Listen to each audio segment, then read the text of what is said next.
Please come forward at this time for the recitation of the Noble Quran. Let's welcome him with a loud salawat.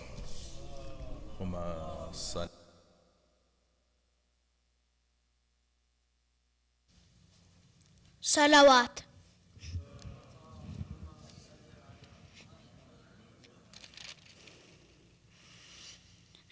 أعوذ بالله من الشيطان الرجيم. بسم الله الرحمن الرحيم. هل أتاك حديث الغاشية؟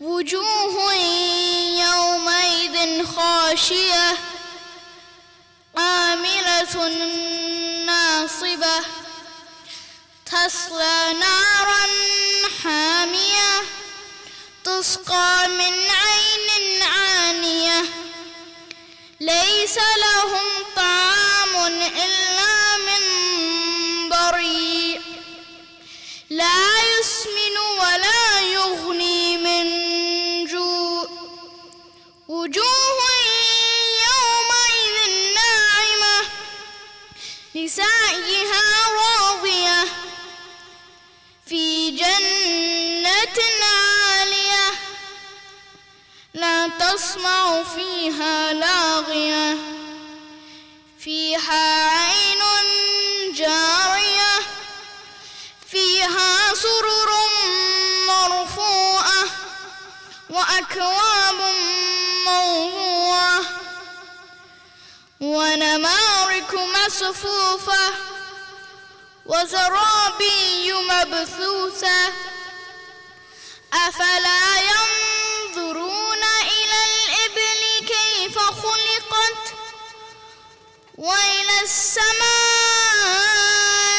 كيف رفعت وإلى الجبال كيف نصبت وإلى الأرض كيف سطحت فذكر إنما أنت مذكر لست عليهم بمسيطر إلا من تولى وكفر فيعذبه الله العذاب الأكبر إن إلينا إيابهم ثم إن علينا حسابهم صدق الله العلي العظيم. صلوات.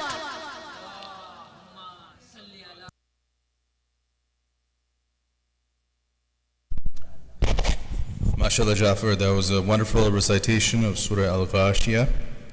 For his Sahat and Salamti and Khair al-Barakat, let us all recite aloud salawat.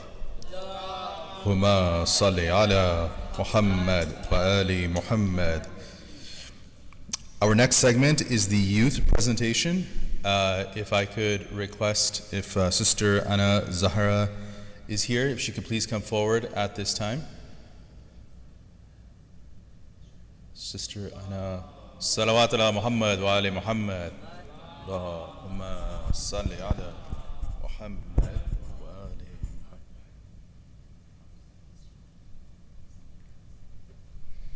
Muhammad. Bismillahirrahmanirrahim.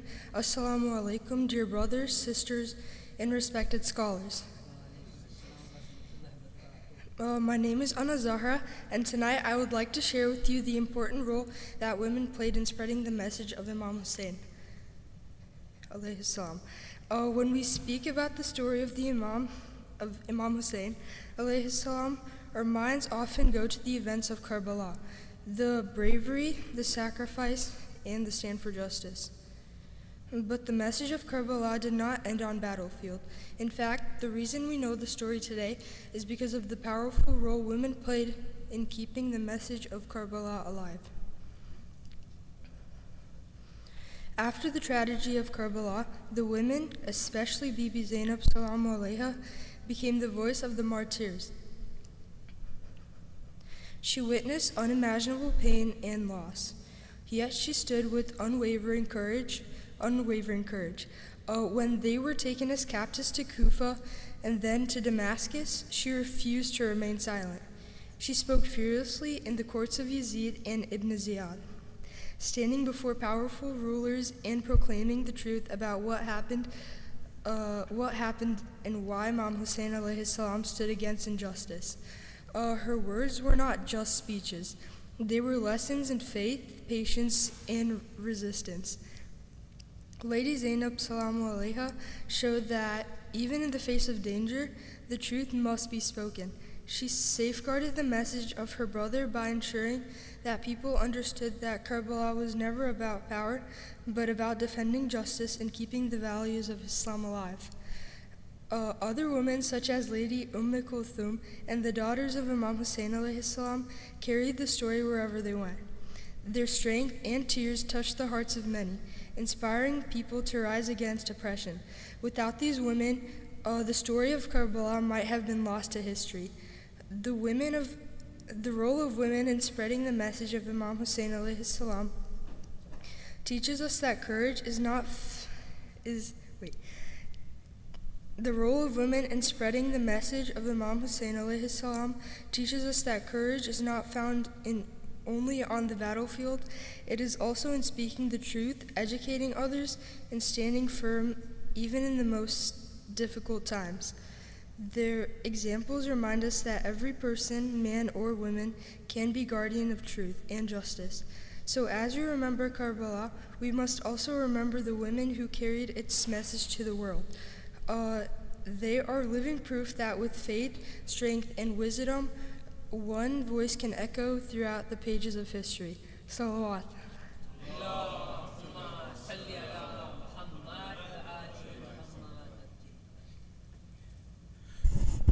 MashaAllah, Sister Anna, for that speech and reminder of the role of women in the time of Ashura. For her, Sehat and Salamti and Khair wa Barakat, let us all recite a very loud salawat for her. Allahumma salli ala Muhammad wa ali Muhammad. As we continue on for tonight's program, I would like to share some important community announcements. Firstly, Bethlehem Sunday School Academy continues to host its annual Arba'een food drive. We are collecting all non-perishable food and personal hygiene items. You can drop your donations in the boxes by the main entrance. For more information regarding this food drive, please email sundayschool@bethlehem.org. Secondly, Bethlehem Sunday School will be starting Sunday School this month, inshallah, for the registration school year of 2025-2026. Registration is open for children aged 2 to 15. For more information and for registration, please visit Bethlehem's website at bethlehem.org. And if you have further information or further questions, you can email sundayschool@bethlehem.org. And lastly, there continues to be weekly ladies Muharram Majalis through the end of this month. I believe there are only 2 Majalis left. These take place here at Bethlehem on Saturdays at 11 a.m. This year's topic has been the Prophets and Imam Hussein alayhi salam, guiding lights for every time and every place. The community is encouraged to bring their daughters to attend these Majalis. At this time, let's continue on with the program with Salaam and marthiya. I would now like to request Brother Rehan Girniwala to please come forward at this time. Let's welcome him with a very loud salawat.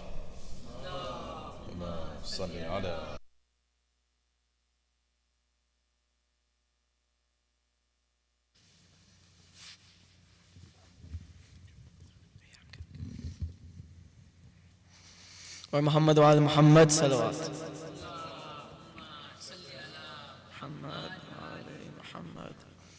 Assalamu alaikum. Today, inshallah, I'll be reciting 2 salams. The first one is going to be in praise of Bibi Sakina, salamullahi alayhi. And the next one will be about Sham, inshallah. By Muhammad wa ala Muhammad salawat.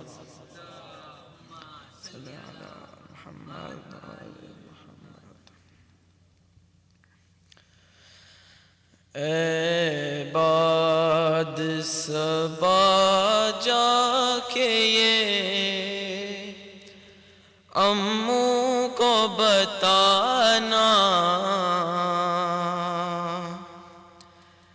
پیاسی ہے سکینہ. اے باد صبا جا کے یہ اموں کو بتانا، پیاسی ہے سکینہ. اس چھوٹے سے سن میں یہ ستم میں نے اٹھائے، اللہ کسی کو نہ یتیم ایسا بنائے. خود اپنے لہو میں کوئی بچی نہ نہائے، میں تم کو بلاتی رہی تم بھی تو نہ آئے.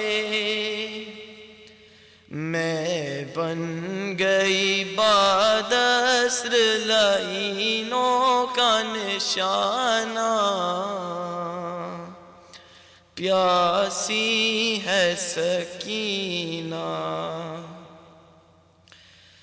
پانی کی طلب مجھ کو کھلاتی رہی ٹھوکر، کہتا تھا لائی دوں گا میں فوجوں کو پلا کر.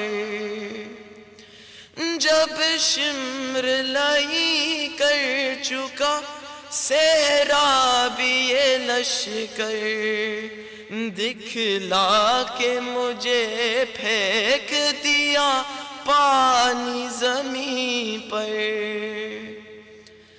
تب سمجھی میں کیا ہوتا ہے امید دلانا، پیاسی ہے سکینہ.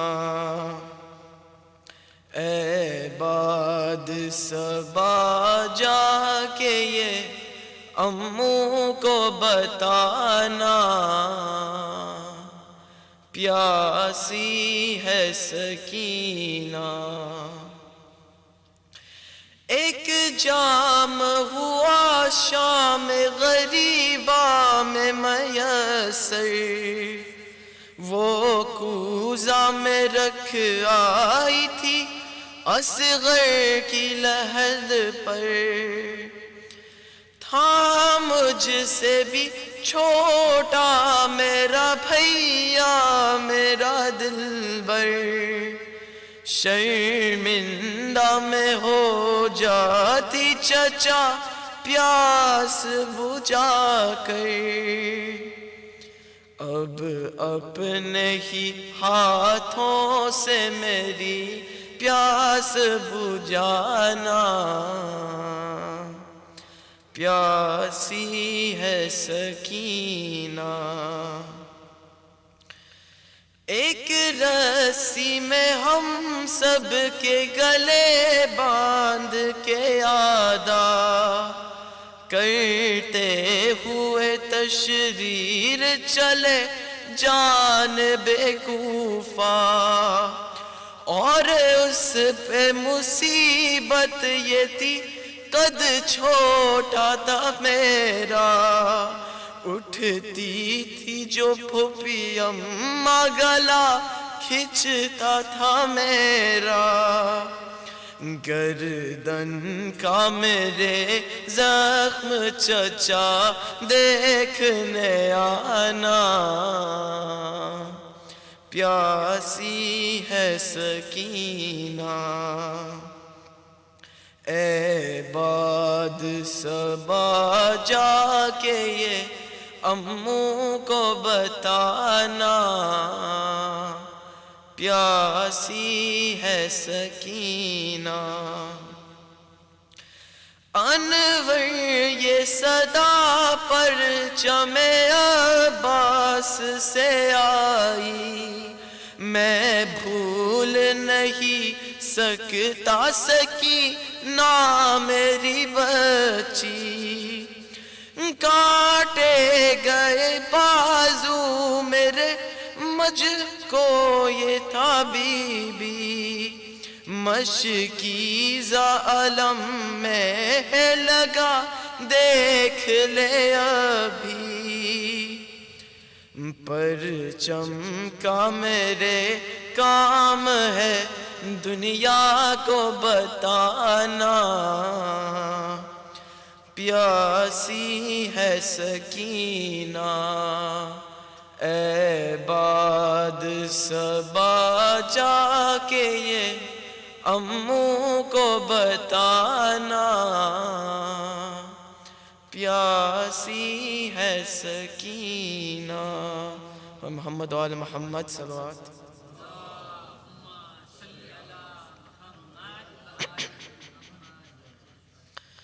ایک اور صلوات پڑھیے محمد و آل محمد پر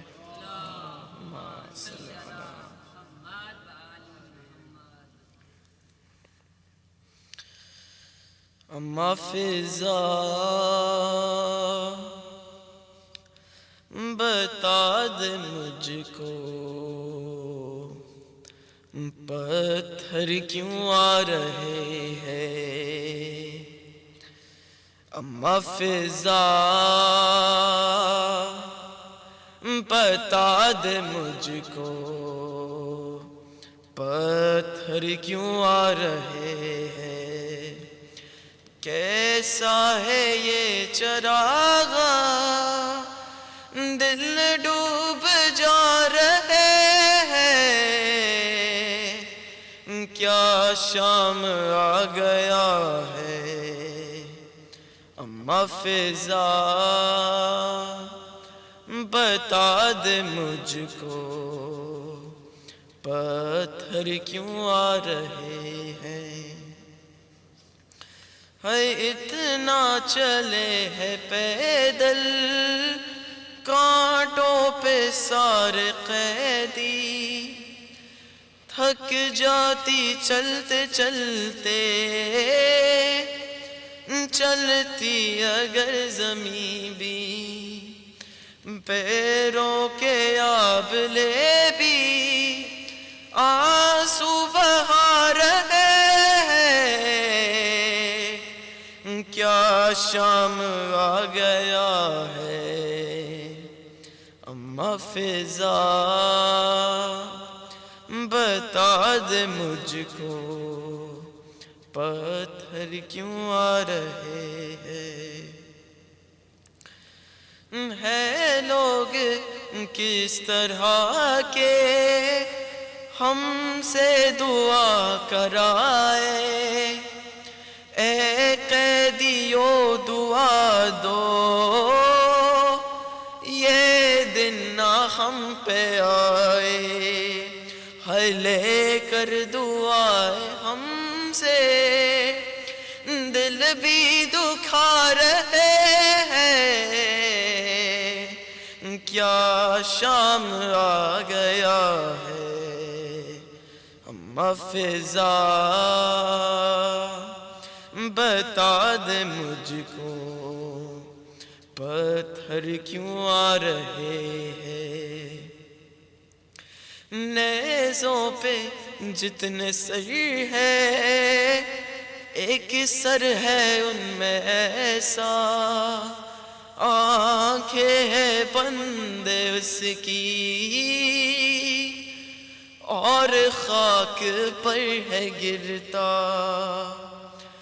عباس کا یہ سر ہے تیور بتا رہے ہیں کیا شام آ گیا ہے کیا شام آ گیا ہے اما فضا بتا دے مجھ کو پتھر کیوں آ رہے ہیں ماؤں کی گودیوں سے لپٹے ہوئے ہیں بچے ہے ہاتھ رسیوں میں ماؤں کے ایسے جھکڑے بچے جو گر رہے ہیں मरते जा रहे हैं, क्या शाम आ गया है। अम्मा फिजा बता दे मुझको, पत्थर क्यों आ रहे हैं। कैसा है ये चरागा, दिल डूब जा रहे हैं, क्या शाम आ गया है, क्या शाम आ गया है। अम्मा फिजा बता दे मुझको, पत्थर क्यों आ रहे हैं। वह मोहम्मद वाल Mohammad सलवात।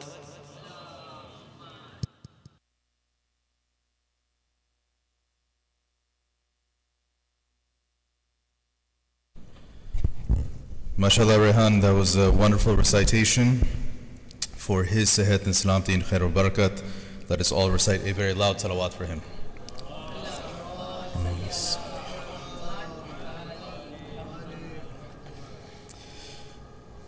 Respected Maulana, brothers and sisters, I would now like to recognize our generous sponsors for tonight's program.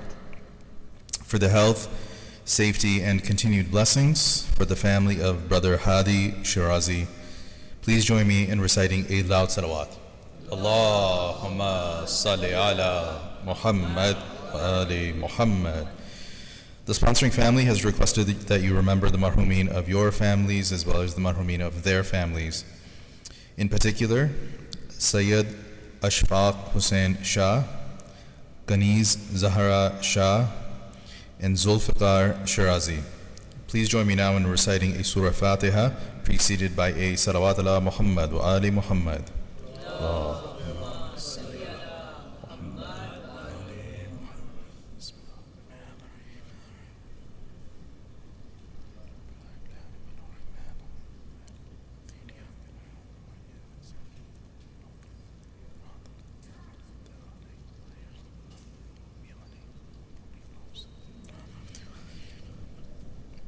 One final reminder, if I can please request everyone to double check your cell phones to ensure that they are either on mute or on vibrate. Now, before I request our guest alim who will be with us today and tomorrow, please allow me to properly introduce him. Hujjatul Islam, Shaykh Haziq Sheikh, was born and raised in Houston, Texas. He formally began his seminary education in Orlando, Florida, and then continued on in Najaf, Chicago, and briefly in Qom. He is currently residing with his family in the Niagara region of Ontario. With that, please join me as I request Hujjat al-Islam, Shaykh Haziq Sheikh, to please come to the minbar at this time. Let us all stand and move forward as we welcome him with a salawat ala Muhammad wa ali Muhammad.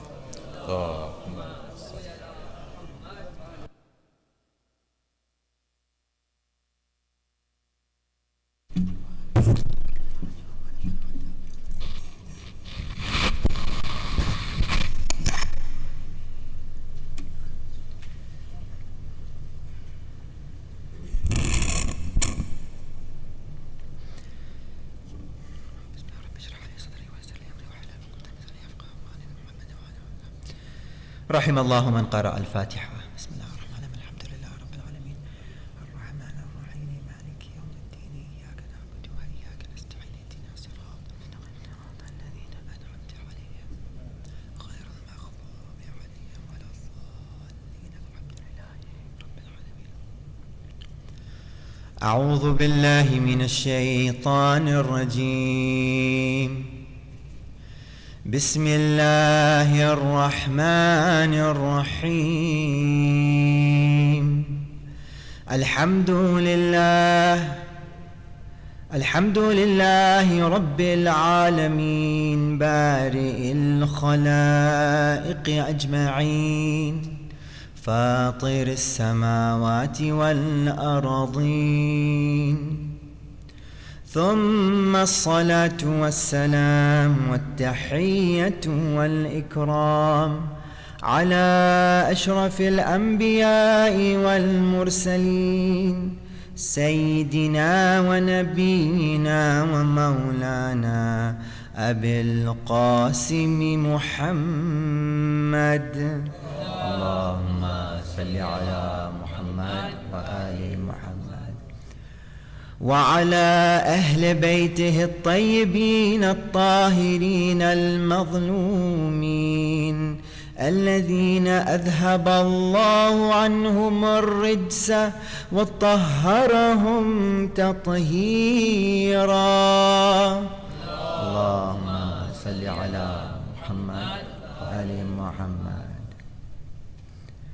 أما بعد، فقد قال الله سبحانه وتعالى في كتابه الكريم: أعوذ بالله من الشيطان الرجيم. قالت الأعراب آمنا قل لم تؤمنوا ولكن قولوا أسلمنا ولما يدخل الإيمان في قلوبكم. صدق الله العلي العظيم. اللهم صل على محمد. السلام عليك يا أبا عبد الله وعلى الأرواح التي حلت بفنائك.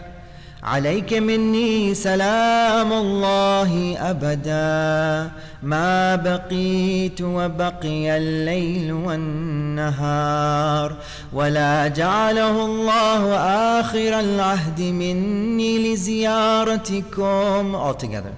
السلام على الحسين وعلى علي بن الحسين وعلى أولاد الحسين وعلى أصحاب الحسين جميعا ورحمة الله وبركاته. صلوا على محمد وعلى محمد. Dear respected scholars, brothers and sisters in Iman and Islam, Assalamu alaikum jami'an wa rahmatullahi wa barakatuh. And our salam to the Imam of the time, Qa'imi Ali Muhammad alayhi afdal as-salati was-salam. Allahumma salli ala Muhammad. Once again, I extend my condolences to all the believers on our continued remembrance and commemoration of the tragedy of Islam, the tragedy of Muhammad wa Ali Muhammad alayhim was-salam, the event of the martyrdom of Sayyid al-Shuhada and his most noble companions on the day of Ashura, and the trials and tribulations that the family of Sayyid al-Shuhada endured in preserving the message as they were moved from Karbala to Kufa to Sham and back.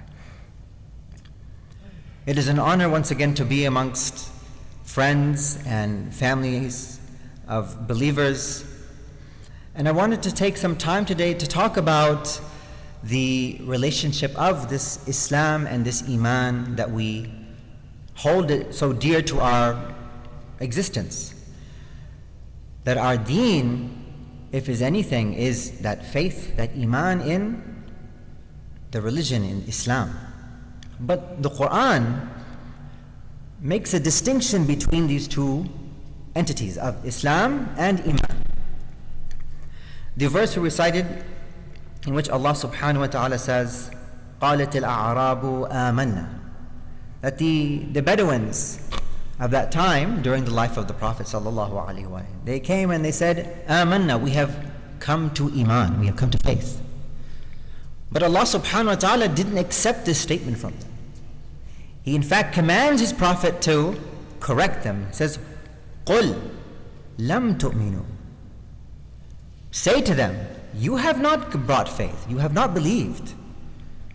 وَلَكِنْ قُولُوا أَسْلَمْنَا, say to them that we have submitted, we have come to Islam. وَلَمَّا يَدْخُلِ الْإِيمَانِ فِي قُلُوبِكُمْ, not yet has faith entered your hearts.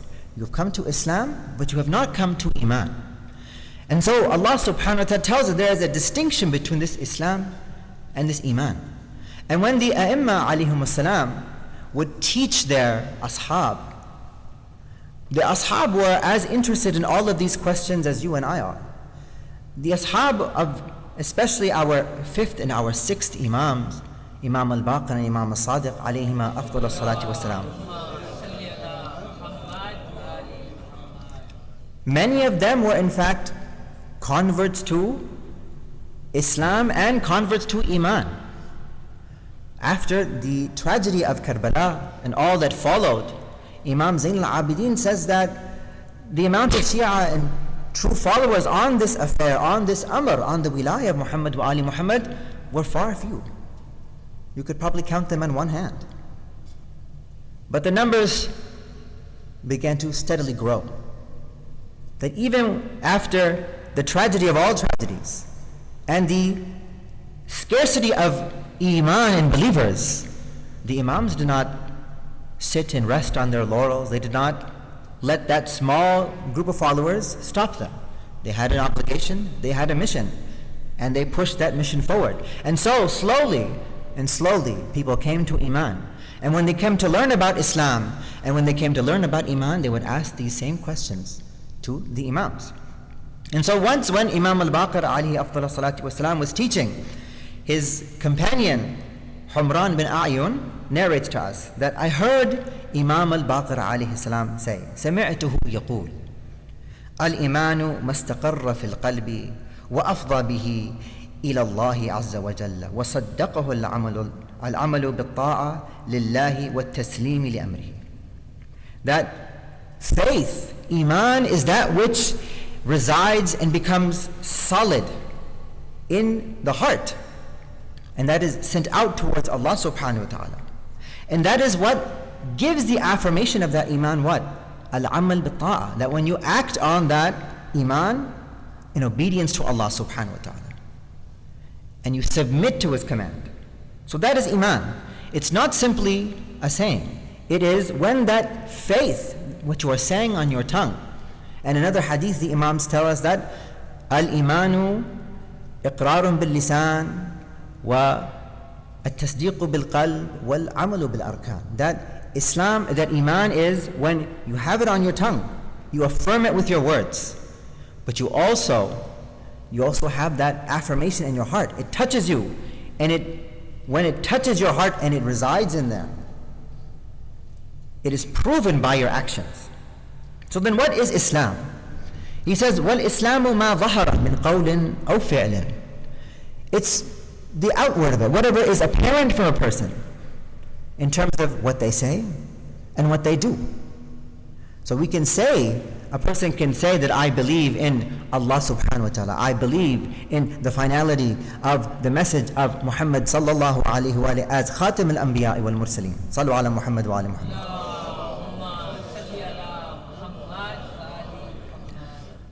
Or you see them in the masajid and they are praying. You see them in Muslim society and they are saying Assalamu alaikum and they are responding to the salam with wa alaikum assalam.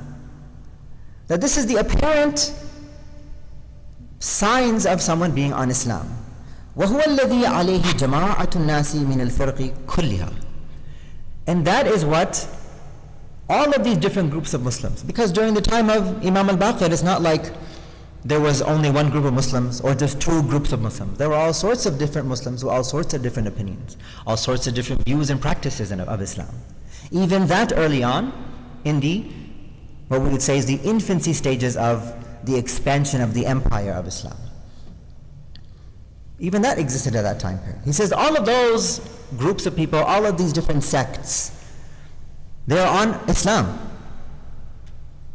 You see that they say the shahadatain, la ilaha illallah Muhammadur Rasulullah. You see them praying, you see them fasting, you see them agreeing with these things.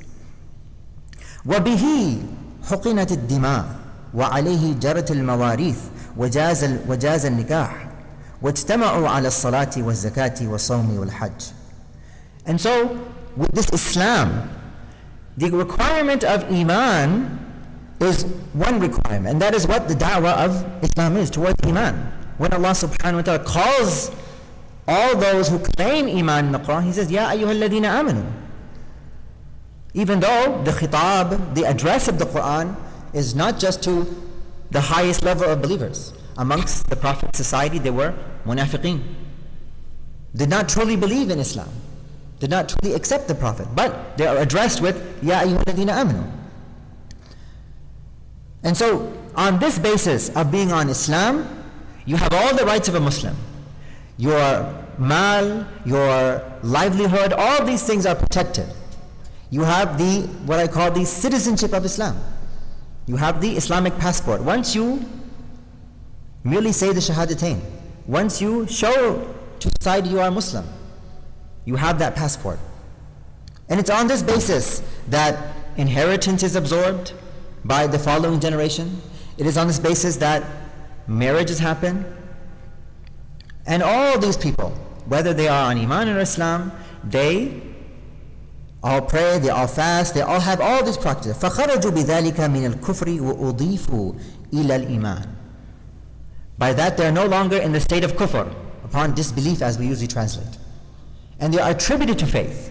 So even the Muslim is addressed when Allah subhanahu wa ta'ala says, Ya ayyuhalladhina amanu. They're attributed to faith, because that's the goal.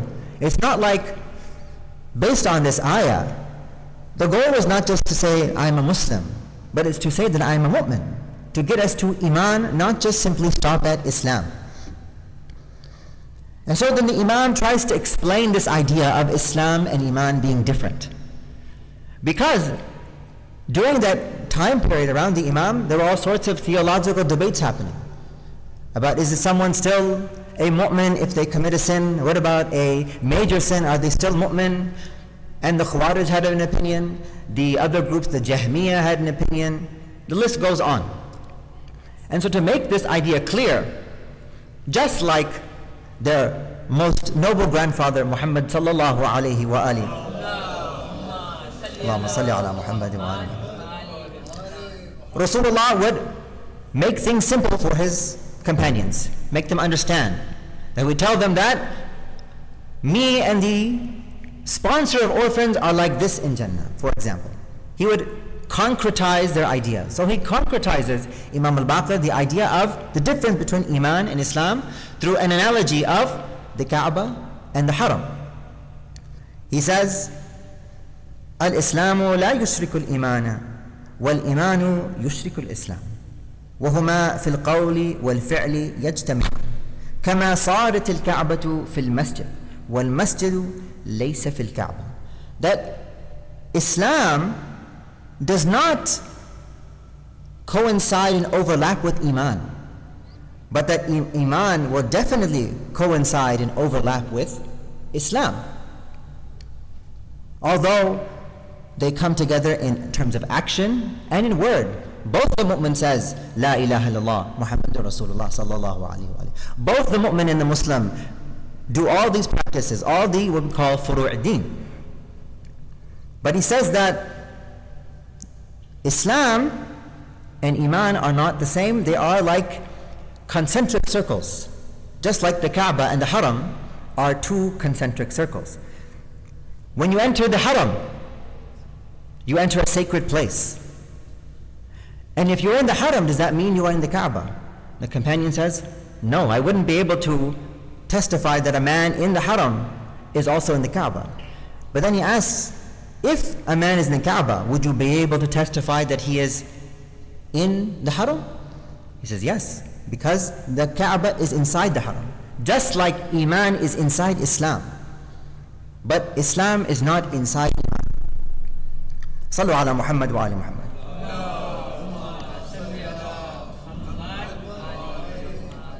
And so when the Imams speak about Islam and Iman in these ways, they make a difference. But they also use the terms individually in different ways. Sometimes they speak about Islam and Iman with regards to the state of a person. So in this example, the state of a person may be that they are on Islam. They agree with these beliefs, they agree with these practices, they seem to be on the outside Muslim. That person's state is the state of Islam. But if that person's state moves towards where it has the testification on the lips, it has the affirmation in the heart, and you see it with the arkan, with their limbs, then that person is now, his state is that of Iman. That person is a Muslim, that person is a mu'min. Whereas in other ahadith, in other places, when the Imams talk about Iman in Islam, they're talking about it conceptually as, for example, a deen. For example, Imam Baqir, teaching his companion, says, Al-Islamu, Bunya al-Islamu ala khams. That Islam, the foundations of it are built on 5 things. Is he talking about the state of a person? No. He's talking about this entity, this deen we call al-Islam. What is this deen of Islam? And he tells us it's based on these 5 different practices, 5 different fara'id and wajibat that we have. And so the sifa in a different hadith, similar in wording to this hadith, the Imams describe that someone who has that real sifa of Iman, the sifa of Islam, and puts it into action, that is what makes them mu'min. One of the most integral and important aspects of Iman is the idea of keeping your promises, keeping your covenants. Allah subhanahu wa ta'ala in the Quran talks about ahd and uhud in the Quran very much. In many ways, it's equating in some of these verses the whole deen to an ahd. And in fact, when we speak about, especially in English, when you speak about the shara'a, the divine laws that preceded the final sharia of the final messenger, Rasulullah sallallahu alaihi wa alihi,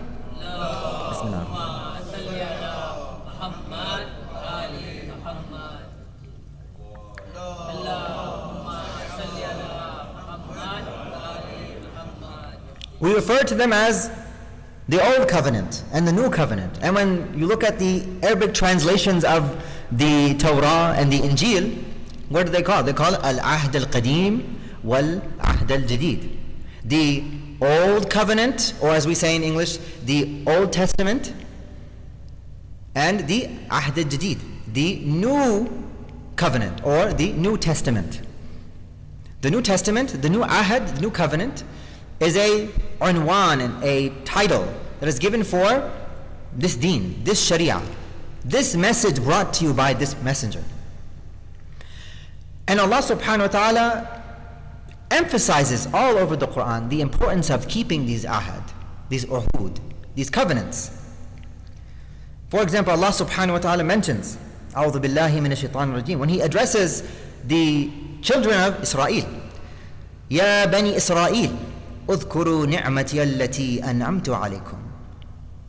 O children of Israel, remember and mention that blessing, my blessing upon you, that I blessed you with.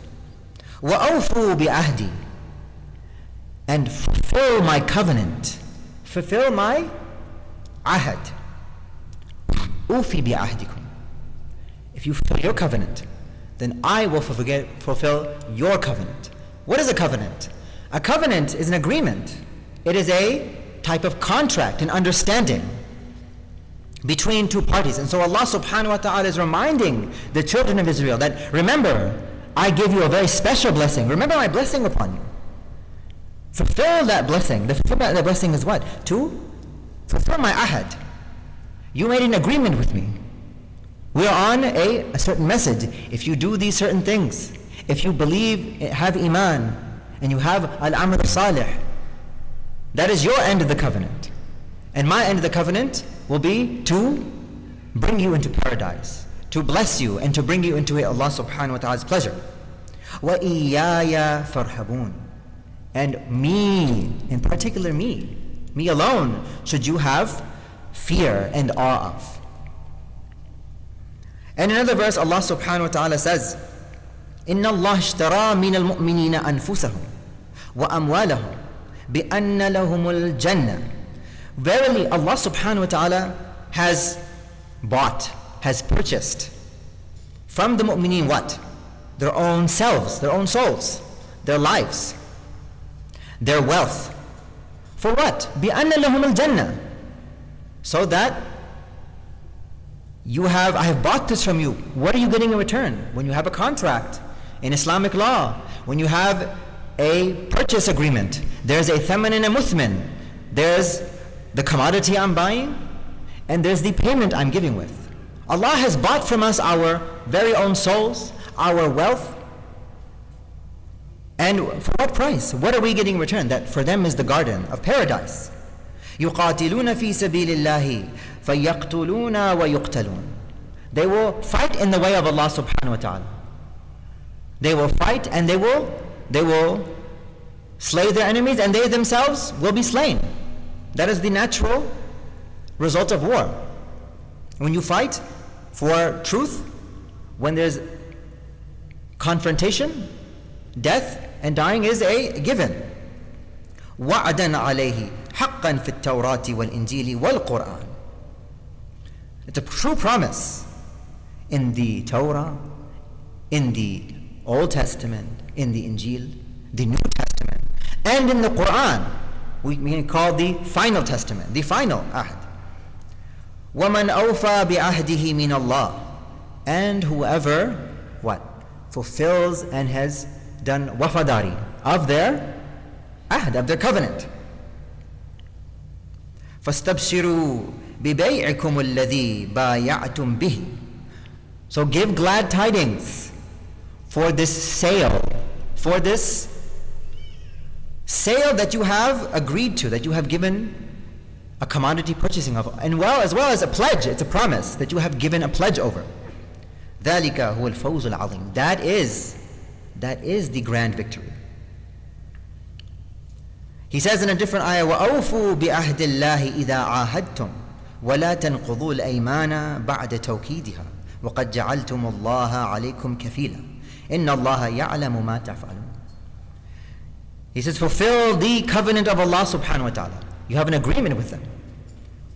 إِذَا عَاهَدْتُمْ. When you pledged. It's not about if you pledge. If it was about if you pledge, it would have been in ahadtum. Islam, Iman is a pledge. And when you make that pledge, you must fulfill that pledge. And you don't break your oaths. These Iman, these covenants that you are making with Allah subhanahu wa ta'ala, don't break those oaths. Don't undo them after they've been emphasized. After the truth has been shown to you. After the hujjah has been placed upon you. Allah is a kafil over you. He is your sponsor. He's the one watching you. He's the one taking care of you. And He knows all that what you do. And if it wasn't clear enough that Allah makes that keeping with these uhud is such an integral part of Iman, how does He start the verse called, the surah called Al-Mu'minun? He says, Bismillah ar-Rahman ar-Rahim, قَدْ أَفْلَحَ الْمُؤْمِنُونَ. The mu'mineen are definitely those who are successful. The mu'minun have succeeded, the believers. Who are they? الَّذِينَ هُمْ فِي صَلَاتِهِمْ خَاشِعُونَ. Those who in their salat are what? Are in fear and in reverence and awe of Allah subhanahu wa ta'ala. وَالَّذِينَ هُمْ عَنِ اللَّغْوِ مُعْرِضُونَ. Those who are in terms of vanity and heedless idle talk and entertainment, they turn away from such things. وَالَّذِينَ هُمْ لِلزَّكَاةِ فَاعِلُونَ. Those in terms of their zakat, they pay up their zakat. They are engaging in that tazkiyah of their amwal. وَالَّذِينَ هُمْ لِفُرُوجِهِمْ حَافِظُونَ. Those who in regards to their private parts, protecting of them. They don't engage in any immoral or inappropriate behavior.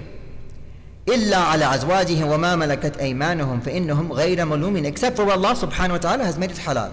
That is a paraphrasing translation. وَمَنِ ابْتَغَى وَرَاءَ ذَلِكَ فَأُولَٰئِكَ هُمُ الْعَادُونَ. And whoever desires to go beyond these hudud, to go beyond these limits that Allah has said, then they are the ones who are transgressing against Allah. وَالَّذِينَ هُمْ لِأَمَانَاتِهِمْ وَعَهْدِهِمْ رَاعُونَ. So who are the believers? Those who, in terms of their amanah, their trusts, one of the most basic things that everybody is taught from the youngest age about the morals and the ethics of Islam is that the believer, the Muslim, keeps the trust. What was the noble messenger sallallahu alaihi wasallam known for prior to his receiving of wahi and disseminating the Quran? He was known as Sadiq wal Amin, because even those who hated him, didn't believe in him, threw garbage at him, Those people knew that if I had wealth, if I had a trust that I wanted to keep safe, I would give it to Muhammad, the son of Abdullah, sallallahu alayhi wa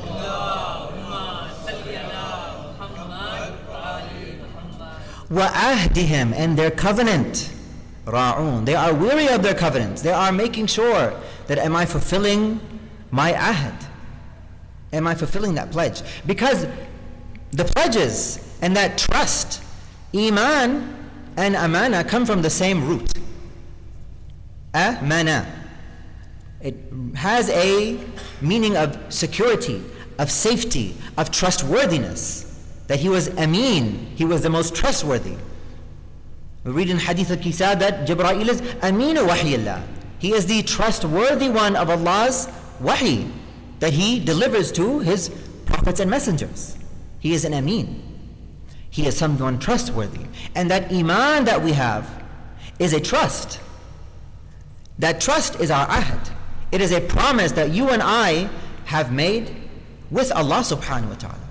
And the Messenger sallallahu alaihi wa nearly every place in his mission, in his ministry, in the beginning in Mecca to the end in Medina, he took not just a shahada from the believers, not just a shahada from the Muslims, but he made them give bay'ah. He made them take a pledge. In the very beginning, when the Messenger was thinking about fleeing Mecca, there was no longer any safety for him. This is after the death of Hazrat Abu Talib and Lady Khadija, salamullahi alayhima. And so, sallu ala Muhammad wa ali Muhammad.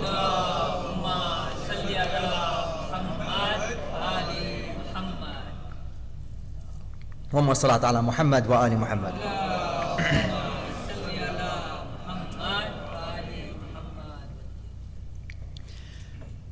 First, who were later known as the Ansar of Medina, at that time called Yathrib, they heard about this messenger, they heard about all these things, and then they came to Hajj that year, and they met the Prophet, and they heard his da'wah, and they heard his message. And because they lived in the town where it was surrounded by the Jewish communities at that time, they've been hearing the Torah from a young age. Many of them spoke Hebrew. They knew that this messenger was coming, and they said, he fits all the signs. It was doubtless in their minds. They believed in him. Not only was there belief something in their mind and in their hearts, they pledged to it. And when they came again in the following year or years, Al-Aqaba Thaniya, again, and a larger delegation came. Again, he gave them the message, he gave them da'wah. They believed in him, they saw the signs, those who were not there but previously, and they gave a pledge. They gave bay'ah to the Prophet. They made an ahd with the Prophet. And throughout all these years, when the Prophet made hijrah and the people accepted Islam, they accepted the shahadatain and they gave bay'ah, they made an ahd that we will hear, we will obey, we will support you if you are attacked from the mushrikeen. Sallu ala Muhammad wa ali Muhammad. Because the Prophet was not just making in secular terms a religion that we think about to be just all these ideas of do I believe this, do I believe that.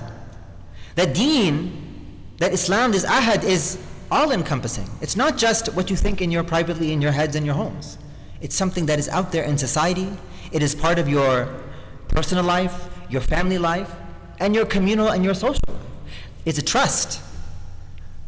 And in order to have that trust, you have to have something to show for that trust. There is an outward manifestation of that trust, an outward sign of the trust. Bay'ah is one of them.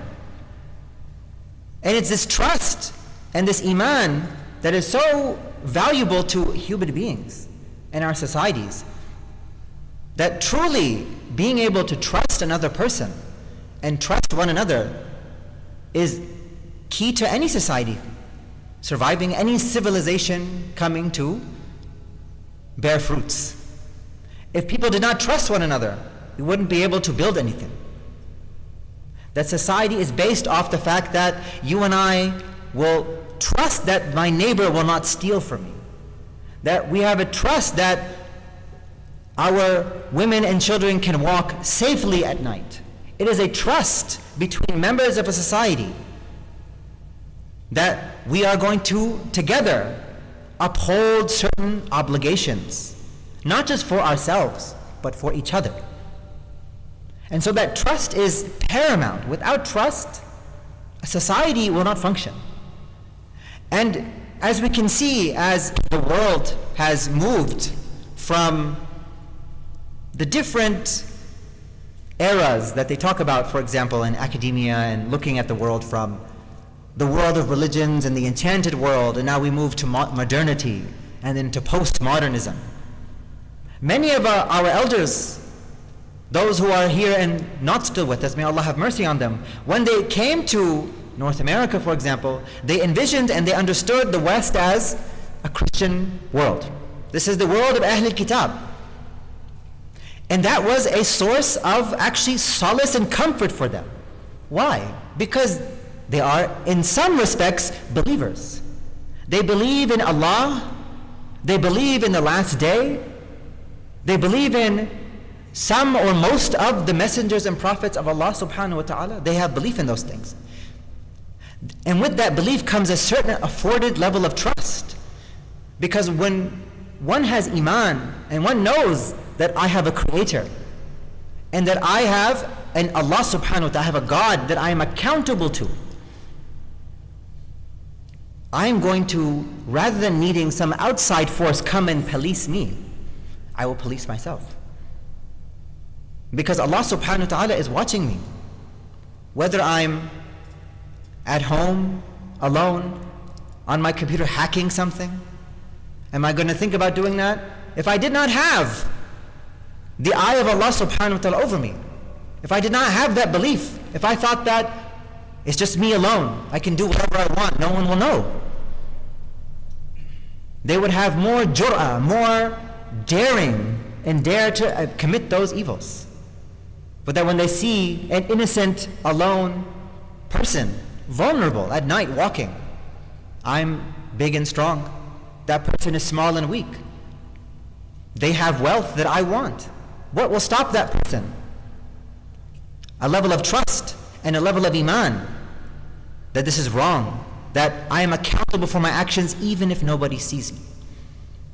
And as the years have gone by and we moved from a Christian world to a post-Christian world, into a more secularized society, the ability to trust and the ability to have connection with your neighbor has dwindled. It has gone down. And so, when there's no trust between the person, when you can't just look at the man in the eye, shake his hand, he says, I'll do it, and you can trust that he'll do it, we have to invent all sorts of mediums, all sorts of ways to create trust. Sallu ala Muhammad wa ali Muhammad.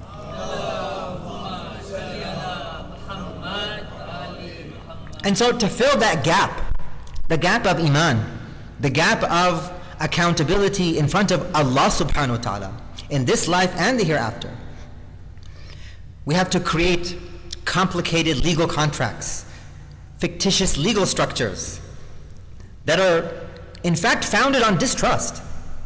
That the pervasiveness of when someone tells you, you better lawyer up, that idea only comes in when there's so much distrust that you have to argue through such complicated legal doctrines, have these complicated contracts, going through every single nook and cranny about possibilities.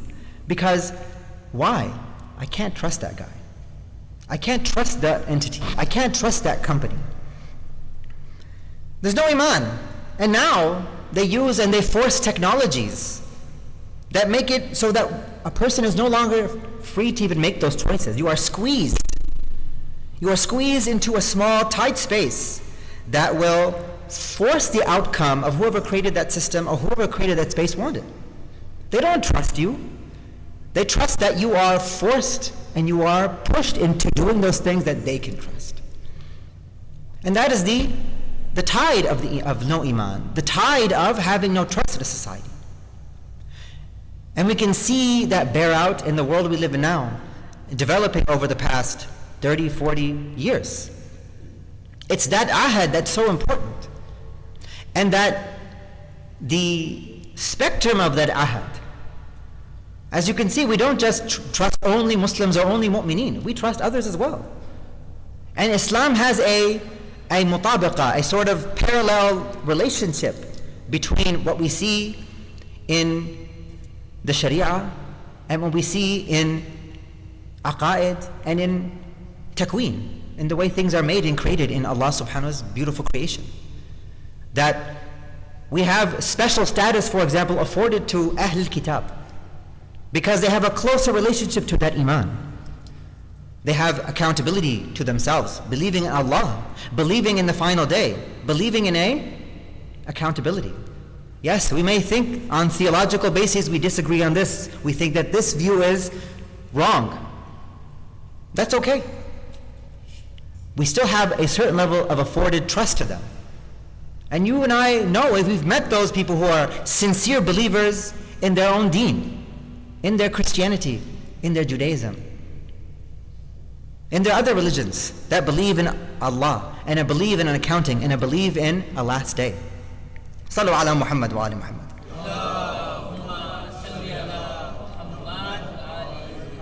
And so that ahad, that the Messenger again and again made these people pledge, that as time went on, these uhud had more to them, because the ahad is synonymous with the deen in many ways.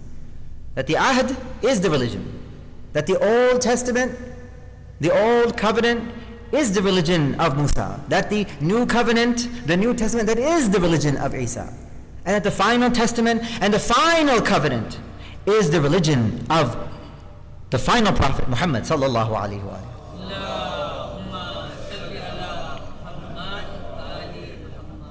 And so, that deen of his is that ahad. He took an ahad at Aqaba twice. He took an ahad from the people of Medina. He took an ahad from the people of Ridwan when they gave him pledges under that tree. And he took a final ahad from them on that day where Allah said, "Al-yawma akmaltu lakum deenakum wa atmamtu alaykum ni'mati wa raditu lakum al-islam deena." That today I have perfected for you religion. I have fulfilled to you my blessing, and I am pleased that Islam, that submission, this submission on the day of Ghadir, this ahad and this pledge that you gave, that it is Muhammad sallallahu alaihi wa alihi, and then it is Ali.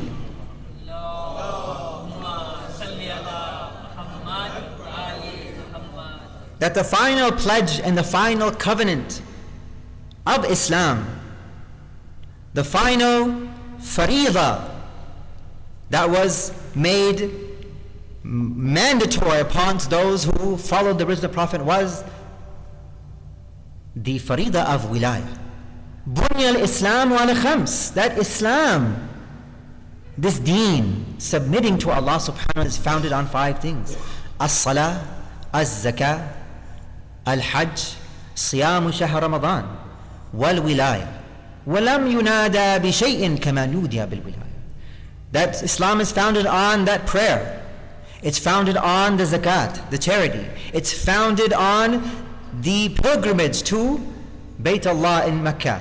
It's founded on the fasting of the month of Ramadan, and it's founded on that obligation of submitting Islam and taslim to Muhammad wa ali Muhammad alayhim afdal as-salatu was-salam.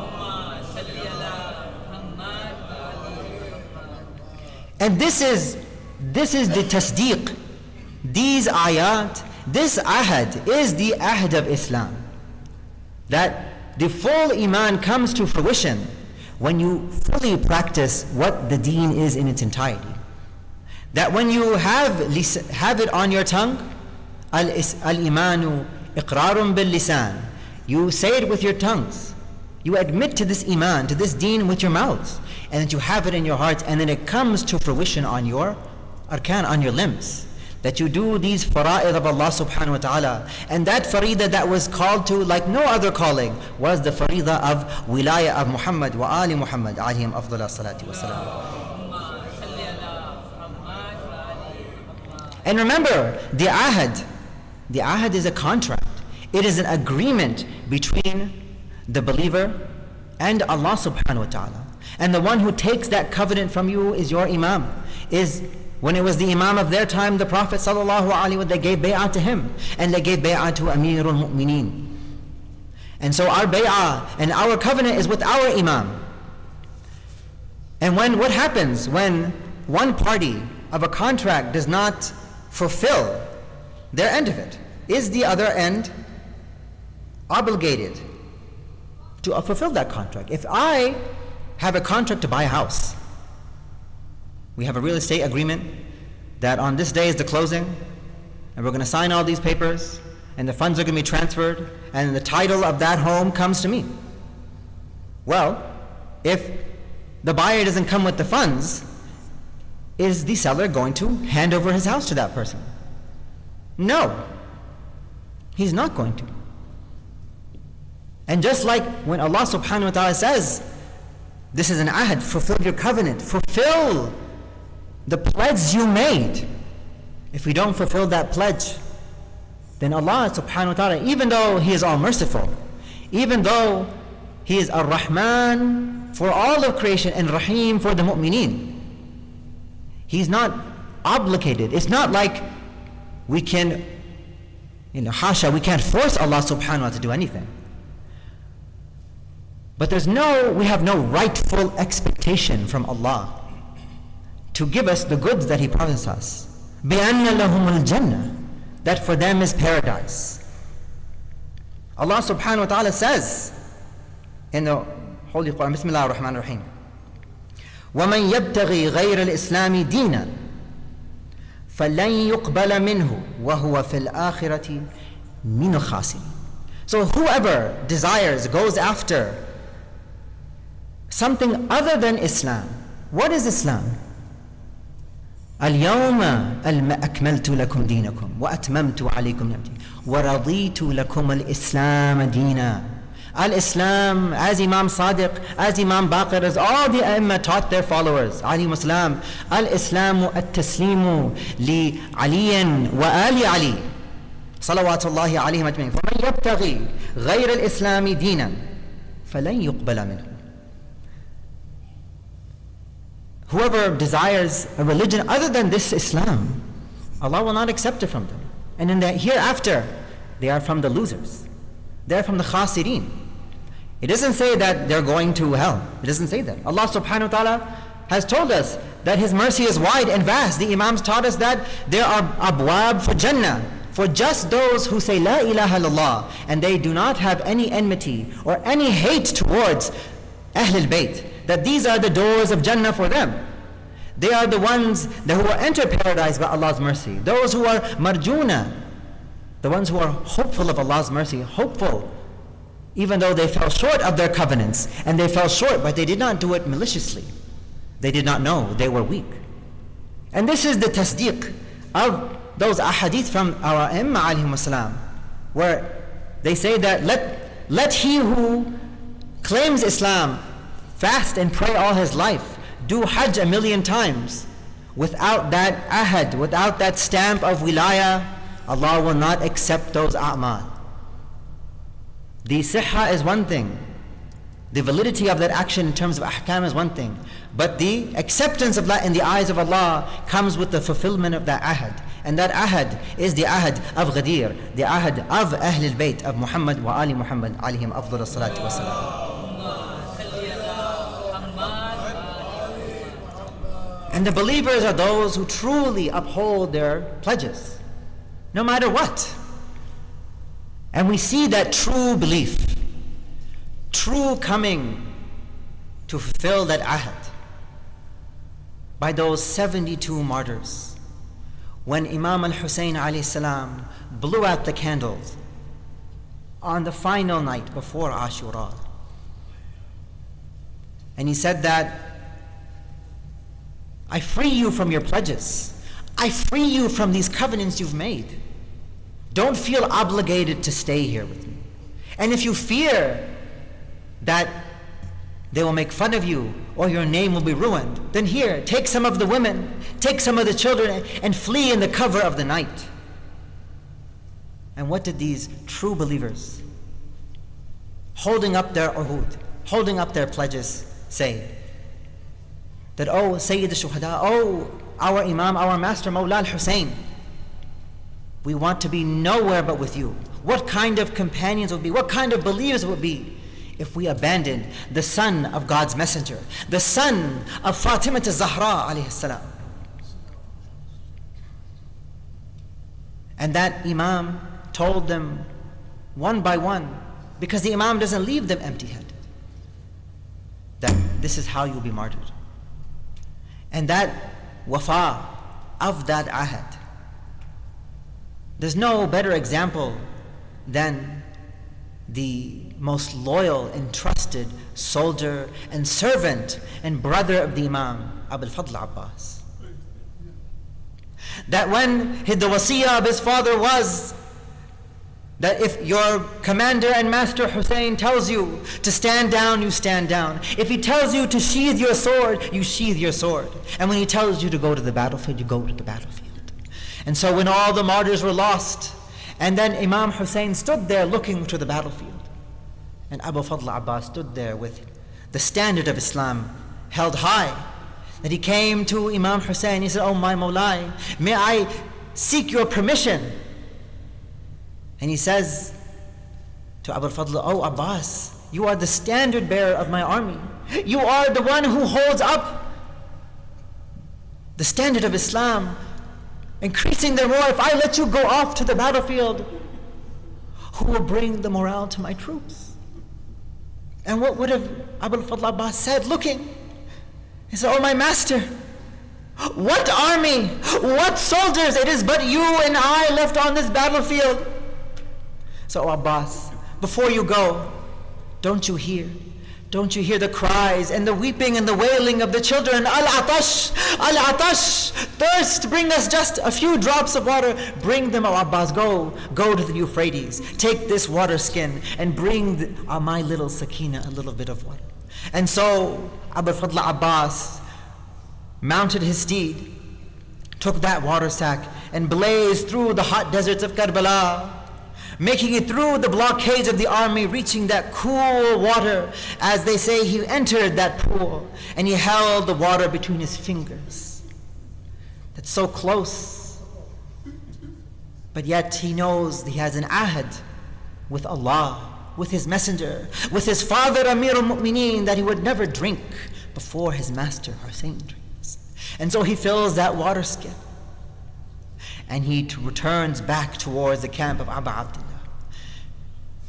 But those armies and those soldiers, when they looked and saw what Abu Fadl Abbas was doing, they did not go after him because he was a soldier. They did not go after him because his sword was raised. They went after him because he took a sack of water, that he was daring to bring a few drops of cool water to the dry mouths of Sakina, the dry mouth of Asghar.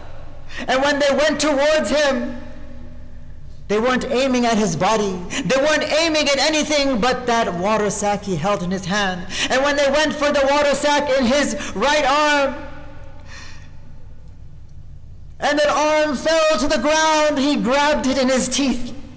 He grabbed it with his left, and then they struck his arm and it collapsed to the floor. He grabbed it with his own teeth.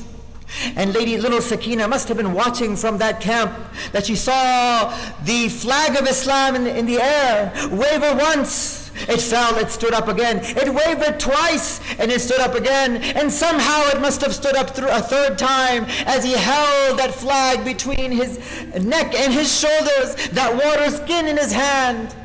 But there must have been that sight that Lady Zainab must have remembered when she came back to Karbala after Arba'in, when she herself would see that water, where Abu Fadl Abbas went, that, oh Abbas, when they went after you and they sliced through that water skin, the water drained from that pouch the sands of Karbala, drinking up that water into nothingness. And I could see as if the life in the spirit drained from your eyes and drained from your body. And they attacked this noble warrior and wafadar of Abi Abdullah.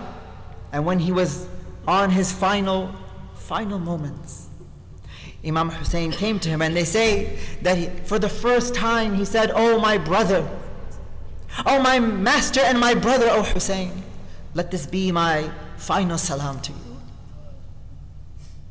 And when Imam Hussein stood up, he must have been weeping tears of a bereaved mother who lost their child, because he had no more beloved person, no more wafadar like Abu al-Fadl Abbas. Al-an, he says, Al-an inkasara dhahri. Now, after all that I've lost, now my back is broken. وَقَلَّتْ حِيلَتِي وَشَمِيَتْ بِي عَدُوِّي. That I have no more resolve, I have no more plans behind me, and my enemies, they laugh at me, they sneer at me, because I've lost the truest mu'min, the truest wafi bi'ahdihi Abul Fadl Abbas. Inna lillah wa inna ilayhi raji'un. Wa saya'lamu alladhina zalamu ayya munqalibin yanqalibun. Matima Hussein.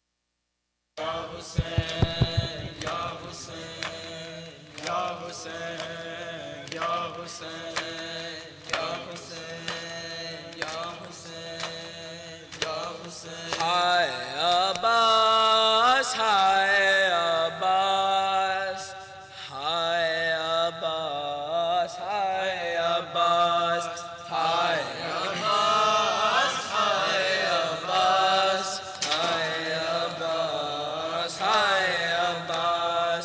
Lo khabar jald ke ab bistar sajad jala.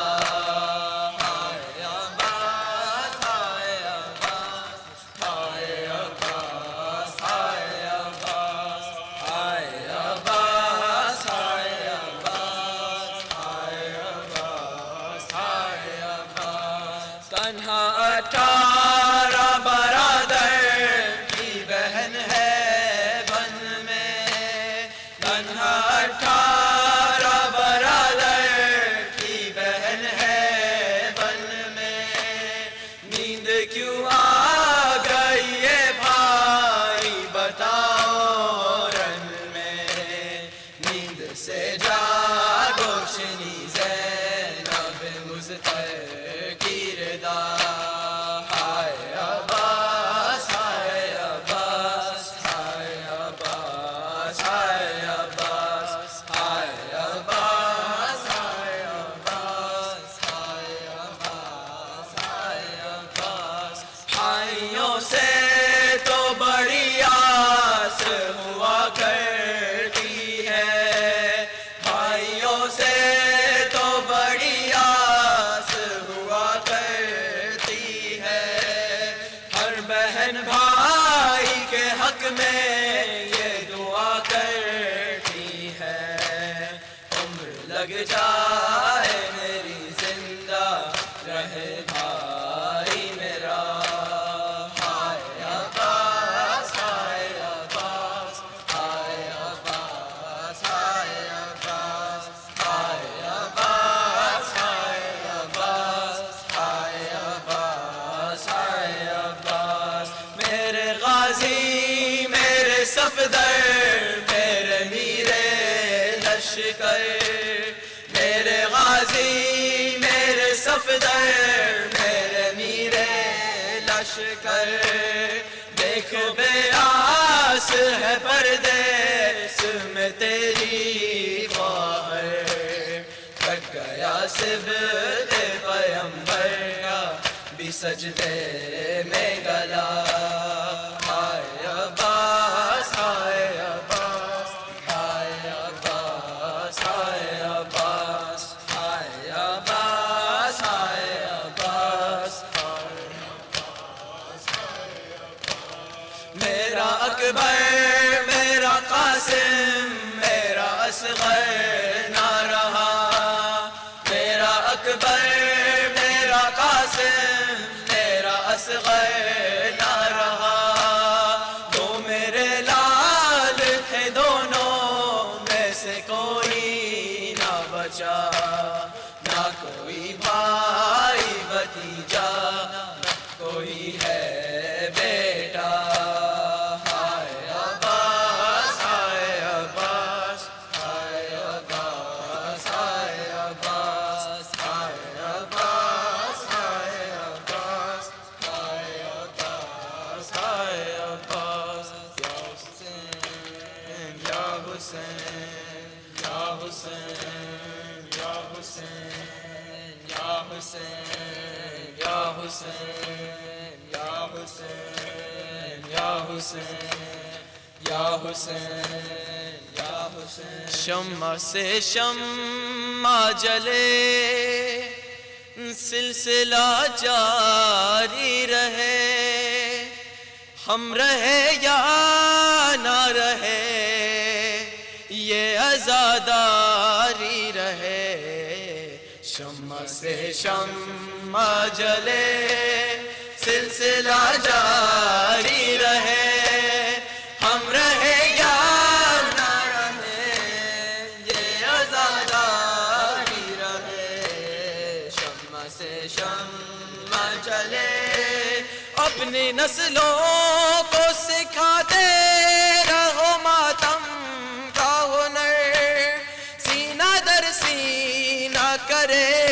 بس یہ عزاداری سفر جیسے حالات بھی ہو یہ عمل جاری رہے ہم رہے یا نہ رہے یہ عزاداری رہے شمع سے شمع جلے سلسلہ جاری رہے ہم رہے یا نہ رہے یہ عزاداری رہے شمع سے شمع جلے لاکھ بدلے یہ زمانے کی روش اور موسم ایک پل بھی نہ رکے اشک عزا اور ماتم ماتم شہ کا جنون ذہن پر طاری رہے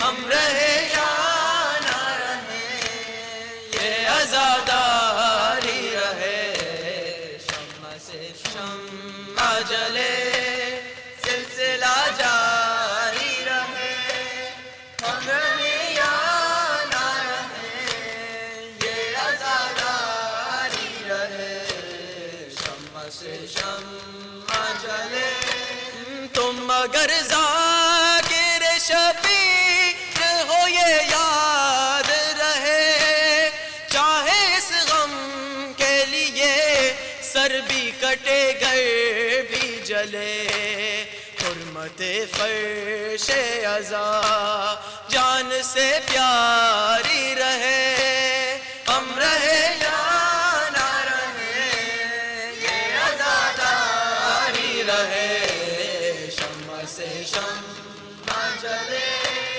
سلسلہ جاری رہے ہم رہے یا نہ رہے یہ عزاداری رہے شمع سے شمع جلے یہ سویلے یوں ہی آباد رہے اہل عزا اور گھر گھر پہ نظر آئے علم غازی کا یہ علم اونچا رہے شمداری رہے ہم رہے یا نہ رہے یہ عزاداری رہے شمع سے شمع جلے سلسلہ جاری رہے ہم رہے یا نہ رہے یہ عزاداری رہے شمع سے شمع جلے ماں بہنوں کو ہے پیغام میرا صرف یہی اپنے بچوں کو جلوسوں سے نہیں روکو کبھی یہ شہادت ہے شرف یہ شرف جاری رہے ہم رہے یا نہ رہے یہ عزاداری رہے شمع سے شمع جلے سلسلہ جاری رہے ہم رہے یا نہ رہے یہ عزاداری رہے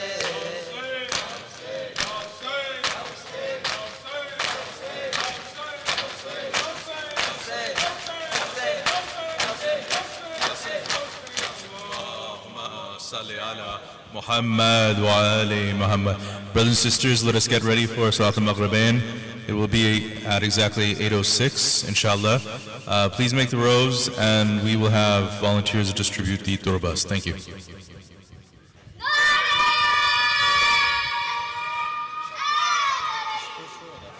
think that one.